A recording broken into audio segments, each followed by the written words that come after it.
Assalamualaikum warahmatullahi wabarakatuh. Perkenalkan, nama saya Brian Chandra Kusuma, biasa dipanggil Brian, dari Prodi Hukum kelas HK21C1.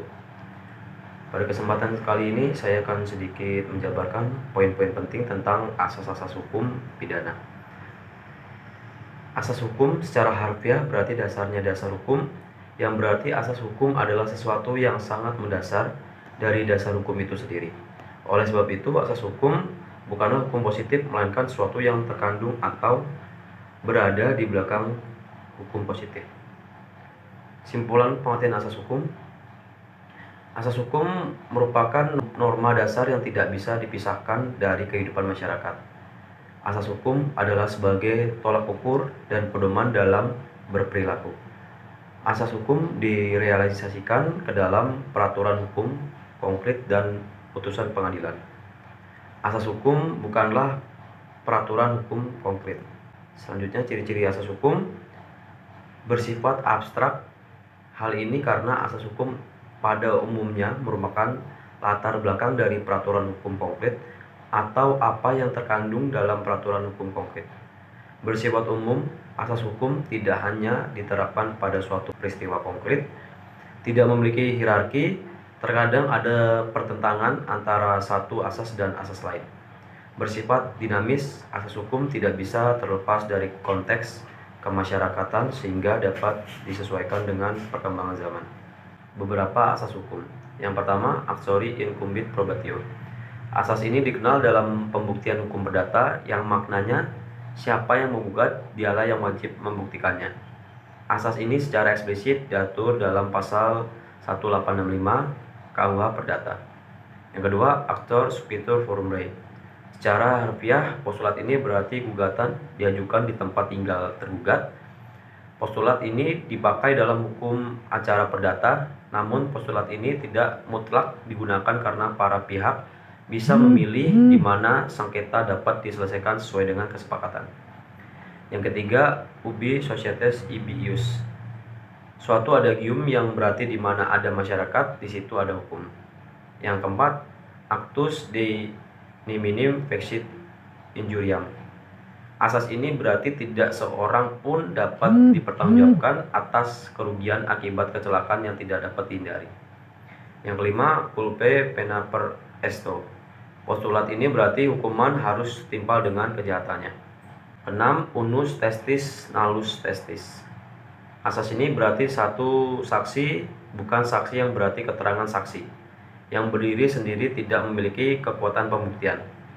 Yang ketujuh, ex aequo et bono. Peristilahan yang mengandung ke dalam makna bahwa bila hakim tidak mengabulkan permintaan atau dalam kurung petitum yang diajukan menggugat atau pemohon, maka mohon putusan seadil-adilnya. Yang ke-8, ignorantis leges exusat neminem. Merupakan postulat yang berarti ketidaktahuan akan hukum bukan alasan pemaaf. Yang 9, res judicats preferet habetur. Postulat ini yang berarti setiap putusan pengadilan dianggap benar dan harus dihormati, terlepas putusan tersebut benar atau salah, adil atau tidak. Yang terakhir, fiat justitia ruat celum. Suatu old maxim, hendaklah keadilan ditegakkan walaupun langit akan runtuh. Selanjutnya, asas-asas dalam hukum pidana. Pertama, asas legalitas. Asas legalitas adalah asas yang menyatakan bahwa tidak ada perbuatan yang dapat dipidana kecuali atas kekuatan aturan pidana dalam perundang-undangan yang telah ada sebelum perbuatan dilakukan. Dalam kurung nullum delictum nola poena sine previa lege poenele. Yang kedua, asas teritorialitas. Asas teritorialitas adalah asas yang memberlakukan KUHP bagi semua orang yang melakukan perbuatan pidana di dalam wilayah Republik Indonesia. Asas ini tertuang dalam pasal 2 KUHP. Yang ketiga, asas nasional aktif. Asas ini memberlakukan KUHP terhadap orang-orang Indonesia yang melakukan perbuatan pidana di luar wilayah Republik Indonesia, tertuang pada pasal 3 KUHP. Yang keempat, asas nasional pasif.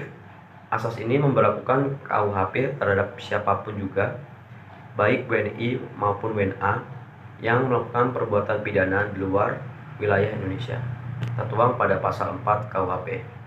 Yang terakhir, yaitu yang kelima, asas universalitas. Asas universalitas adalah asas yang memberlakukan KUHP terhadap perbuatan pidana yang terjadi di luar wilayah Indonesia yang merugikan kepentingan internasional, tertuang pada pasal 4 angka 4, contoh kasus kejahatan pembajakan laut atau penguasaan pesawat udara secara melawan hukum. Sekian dari saya, sedikit contoh dari asas hukum pidana. Dari saya, Brian Chandra Kusuma. Akhirul salam. Wassalamualaikum warahmatullahi wabarakatuh.